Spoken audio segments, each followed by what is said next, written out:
I got 7 Mac 11s, about 8, 38s, 9, 9, 10 Mac 10s, the shit's never. Hello, beautiful internet people. My name is Austin Weiser, aka the Amazing Spider Fan, and today we're going to be raping your childhood. We're going to be talking about nostalgic gaming and games we loved as a kid and whether or not they hold up a candle today. I'm the Amazing Spider-Man. With me today is Deval Brown, aka the Red Tornado. We got Public Black Man Robert Brown, aka the Dangalang King.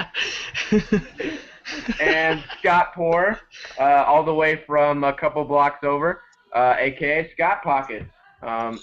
So I think that everybody here kind of has maybe that go-to game collection that they think of when they were a kid.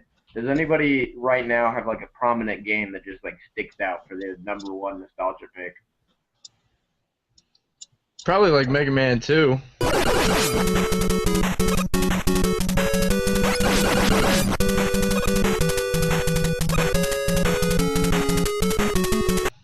Dude, I used to play the hell out of Mega Man.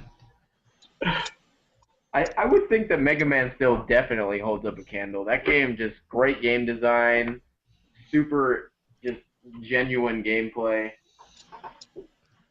I used to play that game till I got blisters, man. Because you always tried to get all the powers that all the other robots had, and I used to play the hell out of that game.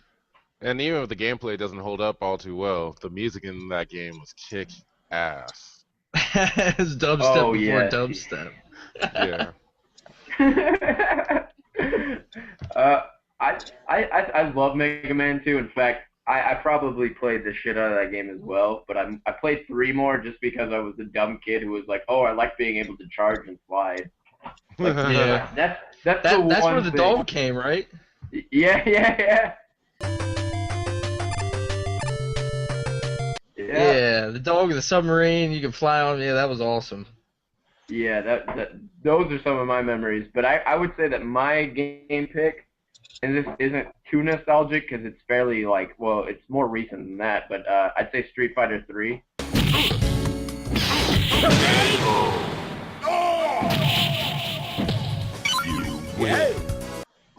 It's my favorite game ever. I'm a huge Street Fighter fanboy, even if the game lacks a story, like a really good, hard-hitting story. I hopefully they change that in the next Street Fighter installment and make it more story-driven, like Injustice or Mortal Kombat. But yeah, what about you, Dangalang Kang? What's your nostalgic gaming choice, just right off the bat? Oh, honestly, mostly because I've been on this Pokemon kick. I gotta go Pokemon Red.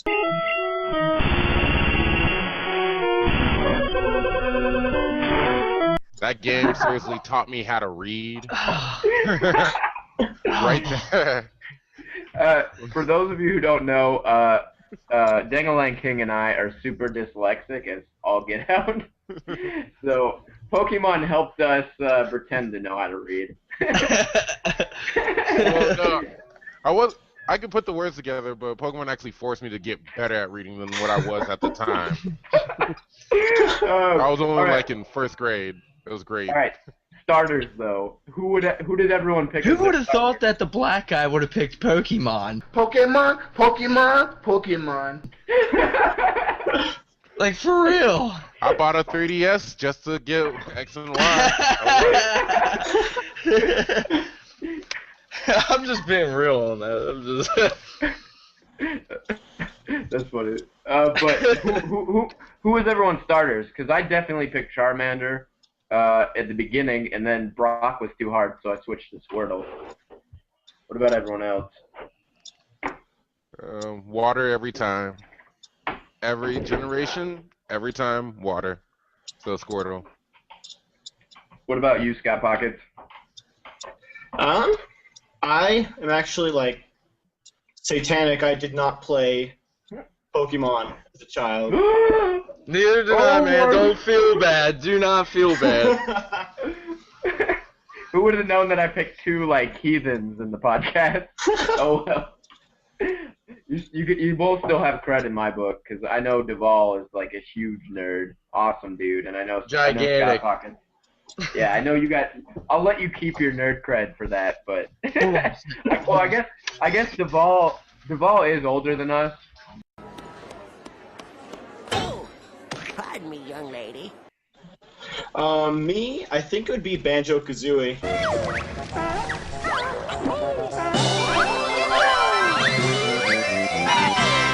Banjo-Kazooie. Did you ever play Banjo-Kazooie? Yeah, not much though. What were your thoughts on that? I don't know. I don't know. I didn't really play it that much. Fair enough, fair enough.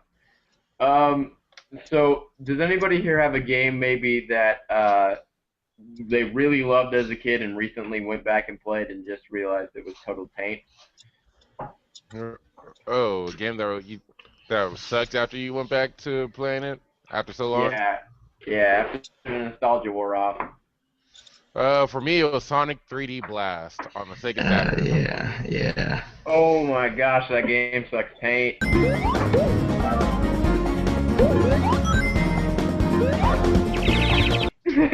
Pretty much almost all the Sonic games you go back and play, they're horrible. You know, that's kind of funny because mine is actually Sonic Adventure. I still will rep that game so hard and say that I love it, but it's got its issues. It's got its issues. No! What's yours, Red Tornado? Marvel vs. Capcom 2.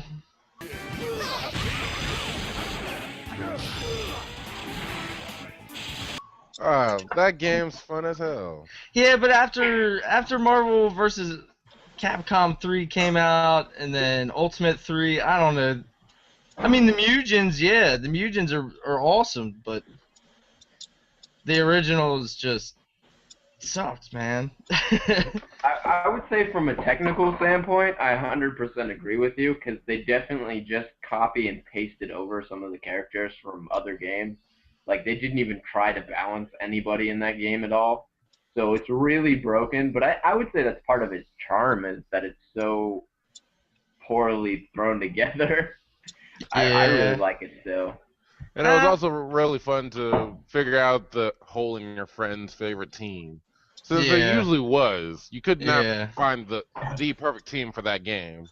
Well, I play all three surf bots.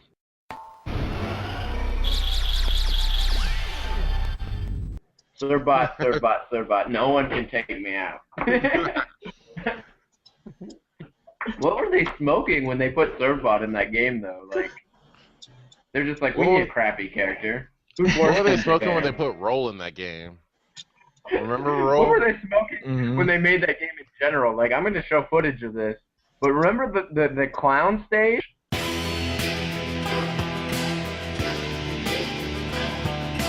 That one is so weird. Yeah. Like, all the stages are weird. Like, 2D characters and a 3D background. What's a good place that Capcom and Marvel characters would fight? Oh, yeah. Giant clown.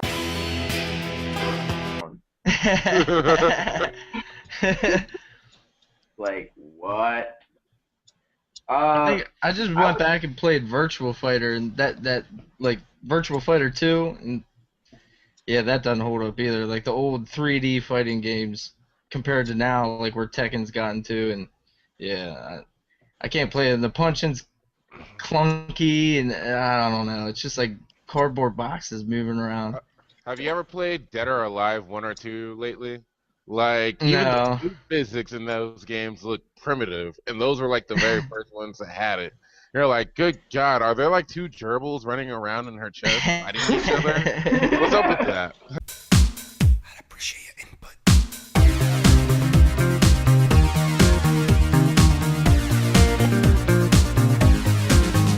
Oh, man. I would say a lot of fighting games, like, as much as I consider myself a huge fighting game fanboy, a lot of fighting games don't hold up too well.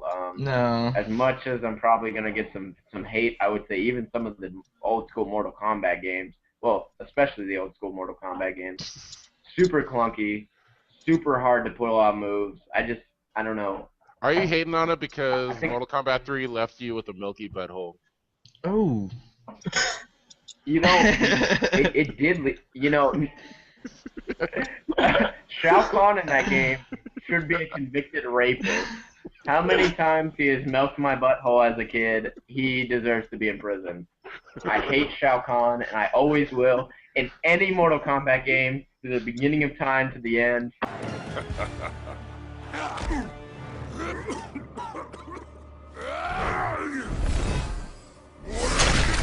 Did anybody have a favorite like mascot type or like animal creature?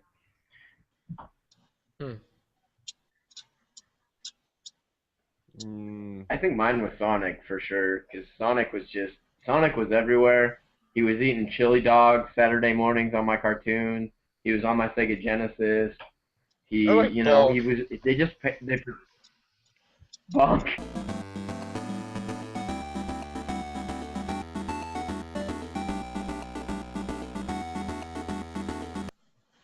Okay. Scotty? Mascot. Does it have to be an animal? No. Just like kind of a character who's bigger than their game. I guess would just Link. Hey, excuse me, princess. Link definitely counts. Yeah. I think more people rep Zelda nowadays than people who actually play Zelda. So Yeah.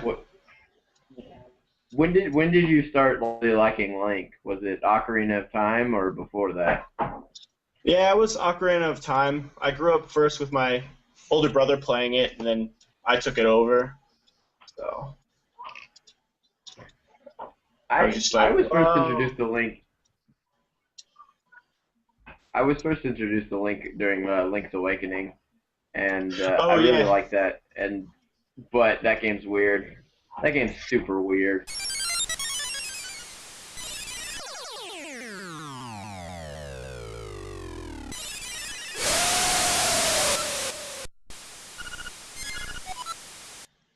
Because right now, I remember thinking as a kid, like I remember looking at GameCube graphics or even N64 graphics, and I was like, dang, it is not going to get better than this without looking exactly like real life. Yeah. I remember thinking that playing Turok for Nintendo 64, I was like, man, this game is awesome. And it's totally not. Them graphics. Them 64-bit graphics. Highly produced computer animations. Well, so awesome. What? In a lot of cases, graphics aren't everything. Aesthetics, though, that can really make a game. Like gameplay. Yeah. I can still play GoldenEye, man. I'm telling you, I can still play GoldenEye. Yeah, sorry, I can't play GoldenEye. It's probably because I wasn't raised with it's probably because I wasn't raised with the Nintendo 64. I gave that controller a pass when I was a kid because I didn't know anything, but now I look back and I'm like, yeah, Nintendo, you guys deserve to lose that generation since that controller kind of sucks. I'm sorry. It looks like a three-pronged controller. I love the controller. It's not made for people with Trildo. I just had sex, and it felt so good. It's made for children and their mothers when they get desperate. That's the whole point of the N64. And it even comes with the optional Rumble Pack. Get off the N64! Leave me alone! I wonder That's why our sorry. moms wanted us to I'm go sorry. outside more.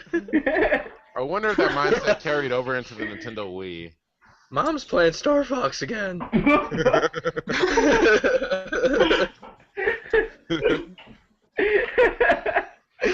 Oh man. Well, does anybody have any closing thoughts on their nostalgic gaming or anything like that? The Nintendo glove was useless. That's The Power Glove is so for like bad. one game, man. I love the Power Glove. It's so bad. Anybody else got any closing thoughts other than Ninja Gaiden's hard and Contra should not be played sober? Hey, we beat it sober. We cheated, but we beat it. Is anything really worth playing sober? I don't think so in this console generation. But as anyway, I'm just gonna go ahead and close it out. This has been a Late Duck podcast. All of you internet people stay beautiful. And for more, subscribe to our YouTube channel, youtube.com/thelateduck. Love your faces, and don't do drugs. Don't do drugs. Bye. Bye.